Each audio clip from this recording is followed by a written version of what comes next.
তার মানে এখানে তোমার আবার আসা ইচ্ছা? কেউই তো নাই, একা একা বসে কি খাবো? আমার পেনশনের টাকা, ব্যাস। আর কোনো চিন্তা ভাবনা নেই, একেবারেই নেই। না তোমার কি হয়েছে? কি বলতেছো তুমি? দোকান কাজ করতে যাই না, কাজ করবা? কি কাজ করবো আমি? ওর তো কাজ করে পর করে রাখতাম, ডাক্তার বইলেই দিছিল সারা রাত তোরে পাহাড়। আপনি শুনছেন? দোজকখানা থেকে বের হয়ে আসছি। মানে তোমার বাসা এখানে কেউ থাকে? এখানে মানুষ থাকতে পারে? ও মাই গড!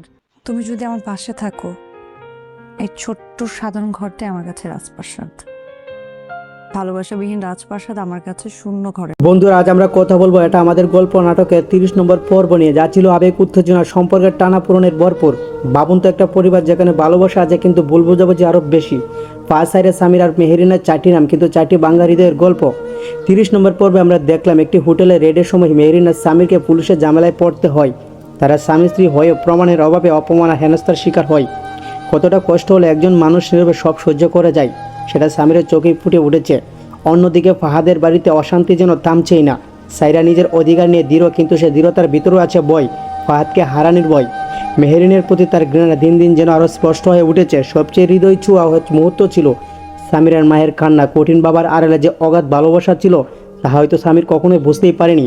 অভিমানী সে বাড়ি ছেড়েছে, কিন্তু মায়ের বুকের ভেতরে যে প্রতিদিন পাকা হয়ে যাচ্ছে।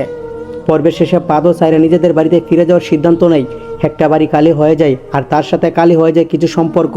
এবার আসছে 31 নম্বর পর্ব। সামির কি আত্মসম্মান বাঁচাতে গিয়ে আরও ভেঙে পড়বে?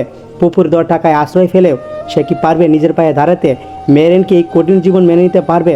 আর ফাহাদ সাইরা কি পারবে তাকে অতীতের সব স্মৃতি থেকে দূরে রাখতে, নাকি ভালোবাসা আরও টানবে পুরনো পথে? বড় ছেলে আর মেজো ছেলে আলাদা হয়ে যাওয়ার পর বাবা মায়ের নিঃসঙ্গতা কি তাদের হৃদয় নরম করবে, নাকি অভিমানে আরও বড় দেয়াল হয়ে দাঁড়াবে? বন্ধুরা, সম্পর্ক ভাঙতে সময় লাগে, কিন্তু ভাঙ্গা সম্পর্ক জোড়া লাগাতে লাগে সাহস, কম আর সত্যিকারের ভালোবাসা। আপনাদের কি মনে হয়?